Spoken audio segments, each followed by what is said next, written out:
Ibinahagi nga ni LeBron James ang kanyang sikreto patungkol nga sa pagkakaroon ng long-lasting career dito nga sa NBA. Nung nga bang ginagawa ni LeBron James mga boss no, kung bakit tila nga ba parang mas lalo pa siyang bumabata sa edad na 40 years old. Ano tong sinabi ni LeBron James mga boss no, patungkol nga sa kanyang pagre-retiro dito nga sa NBA. Dagdag na rin natin itong reaksyon ni Coach JJ Redick patungkol nga dito sa naging laban na to.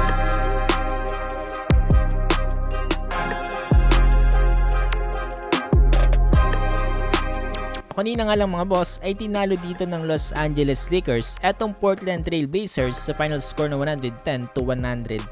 Una nga dito para sa Los Angeles Lakers, ang pinakamatanda na player nila dito na si LeBron James na kung saan nakapagtala ng 40 points, 8 rebounds at 4 assists. Dahil dyan nakikita niya na rin etong si Michael Jordan sa edad na 40 years old na merong 40-point game na itala sa kanilang career. Eto kasing si MJ ay nakapagtala ng isang beses na 40-point game sa edad na 40 years old. Itong si LBJ ay pangalawang beses niya na makakamit ng 40 points dito nga sa edad na 40 years old.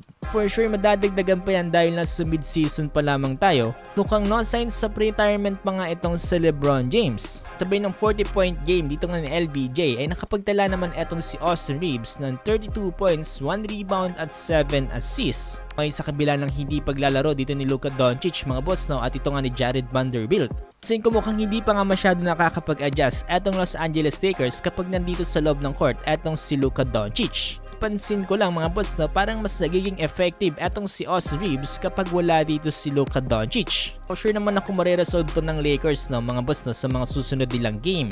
Dahil nga mga boss sa naging performance ngayon dito ni LeBron James ay maski ang kanilang head coach na si Coach JJ Redick, tila nga ba nabilib din dito nga para kay LeBron. Because dito ni Coach JJ Redick hindi nga lang daw physical feats ang ginagawa dito ni LeBron James, kung hindi kasama na nga daw dito yung mentality. Talagang sobrang naa-amaze itong si Coach JJ Redick dahil kahit na billionaire itong si LeBron James ay hindi niya pa nga rin daw pinapabayaan ang kanyang katawan.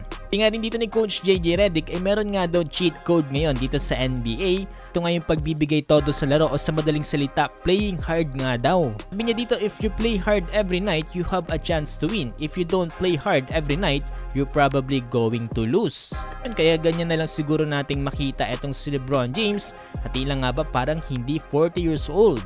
Speaking of that mga boss no, tinanong itong si LBJ kung ano nga ba daw yung sikreto niya kung paano siya gumagalaw at paano siya kumikilos ng ganito para sa Lakers. Well, isa lang ang sagot dyan ni LeBron James at ito nga ay ang pagkakaroon ng napakaraming tulog nga daw.